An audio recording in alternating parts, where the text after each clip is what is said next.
Hello everyone, आपल्या चॅनलमध्ये सर्वांचं स्वागत आहे। आज केला पुरी भाजीचा बेत। आजचा विचार आहे, आदर हा गुंतवणुकीसारखा आहे। जेव्हा आपण इतरांना देतो तेव्हा त्याची परतफेड दुपटीने होते। आज बनवली हॉटेलमध्ये मिळणारी चमचमीत पुरी आणि बटाटा भाजी। सर्वप्रथम आपण पुरीसाठी कणिक मळून घेऊयात। यासाठी 2 वाटी गव्हाचं पीठ, बेसन पीठ, रवा, चवीनुसार मीठ, ओवा व तेल व पीठ मळण्यासाठी पाणी।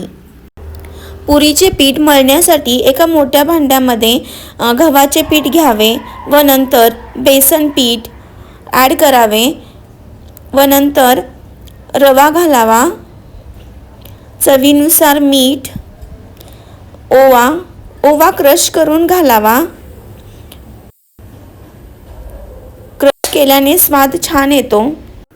हे सर्व जिन्नस छान ॲड करून मिक्स करून घ्यावे पिठामध्ये। नंतर तेल घालून ते छान चोळून नंतर पाण्याने घट्टसर अशी कणिक मळावी। इथे मी पुरीचे पीठ भिजवताना पुरीमध्ये रवा व बेसन पीठ घातले आहे। यामुळे पुरी पौष्टिक बनते व त्यांना एक विशिष्ट चव येते। रवा घातल्याने तळल्यावर पुऱ्या छान कुरकुरीत आणि दीर्घकाळ फुगलेल्या राहतात। बेसन घातल्याने पुऱ्यांना एक वेगळीच खमंग आणि रुचकर चव येते। बेसनामुळे पुऱ्यांना तळल्यावर एक छान सोनेरी रंग येतो। थोडक्यात सांगायचे तर रवा पुऱ्यांना कुरकुरीत बनवतो आणि बेसन त्यांना खमंग चव आणि सुंदर रंग देतो। हे दोन्ही घटक एकत्र वापरल्यास पुऱ्या अत्यंत चविष्ट आणि आकर्षक दिसतात।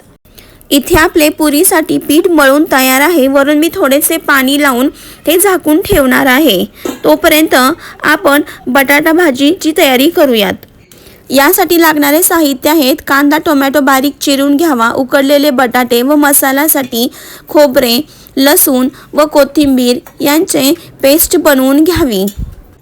खोबरे, लसूण आणि कोथिंबीर बारीक करताना यामध्ये मी थोडेसे पाणी घालून त्यांची बारीक पेस्ट केलेली आहे। आता आपण फोडणीची तयारी करूयात। एका पॅनमध्ये थोडे तेल घेऊन तेल गरम झाले की त्यामध्ये मोहरी टाकावी। मोहरी तडतडली की जिरे टाकावे। यानंतर कढीपत्त्याची फोडणी बसली की त्यामध्ये कांदा आणि टोमॅटोचे चिरलेला घालावा। नंतर तयार केलेला आपला मसाला यामध्ये मसाला घालावा व नंतर लाल तिखट, जिरेपूड, हळद, घरी मसाला तयार केलेला काळा चटणी, मीठ चवीनुसार चांगले मिक्स करून घ्यावे। सर्व घातलेले मसाले, कांदा, टोमॅटो आणि हे सगळं एकजीव करून भाजून घेणे अत्यंत आवश्यक आहे। यामुळे आपली बटाटा रस्सा भाजी अत्यंत चविष्ट होण्यास मदत होते। सर्व जिन्नस तेलामध्ये परतल्यानंतर त्यांना एक वेगळाच कलर येतो। यानंतर यामध्ये शिजवलेला बटाटा घालावा। तो काप न करता हातानेच कुस्करून घालावा। बटाटा ॲड झाल्यानंतर ते छान मिश्रण एकजीव करून घ्यावे व लागेल असे पाणी घालून छानसे रटरट शिजवून द्यावे। इथे मी बटाटा छानसा मसाल्यामध्ये परतवून घेत आहे। यामुळे सर्व बटाट्यांना मसाला लागल्यामुळे त्यांना एक वेगळी चव येते व आपली बटाटा रस्सा भाजी अत्यंत स्वादिष्ट होते व त्यांना रंगही खूप छान येतो। बटाटा छान परतवून झाल्यानंतर यामध्ये मी पाणी ॲड करत आहे।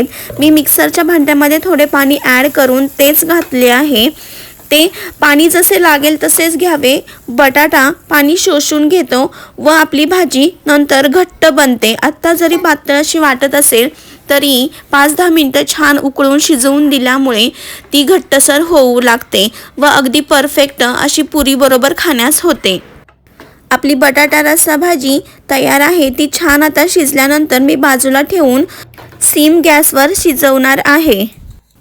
तोपर्यंत पुरीसाठी भिजवलेली कणिक छान मुरलेली आहे व त्यांना नंतर मर्दून घेणे खूप आवश्यक आहे. मर्दून घेतल्यामुळे पीठ एकजीव होते व पुऱ्या टंब आणि खमंग होण्यास मदत होते. ही प्रोसेस करणे खूप महत्त्वाचे आहे. यामुळे पुरीला एक छानसा रंग, चव आणि लाटणेही अगदी सोपे जाते. कणिक कठीण असल्यामुळे थोडा वेळ लागतो, पण मर्दून घेतले की ती मऊसर व्हायला मदत होते. पुरी बनवताना पुरीचे पीठ घट्ट असणेच महत्त्वाचे आहे, कारण नाहीतर जर पीठ सैल झाले किंवा लूज जर कणिक मळली तर पुरी खूप तेल पिते व पुऱ्या तेलकट होतात. आपली कणिक व्यवस्थित मळून तयार आहे. आता मी एक लाटी लाटून एका वाटीच्या साह्याने गोल गोल अशा एकसारख्या आकाराच्या पुऱ्या तयार करून घेणार आहे. इथे पुऱ्या लाटून होत आहेत तोपर्यंत आपण एक छानशी स्टोरी ऐकूयात. प्रभावी पण प्रेरणादायी कथा आहे. एका गावात एक लहान मुलगा राहत होता. त्याचं नाव होतं चिंटू. तो अभ्यासात साधारणच होता, पण एक गोष्ट त्याला नेहमी त्रास द्यायची. मी काहीच मोठं करू शकत नाही. एके दिवशी गावातल्या मंदिरात एक वृद्ध साधू भेटले.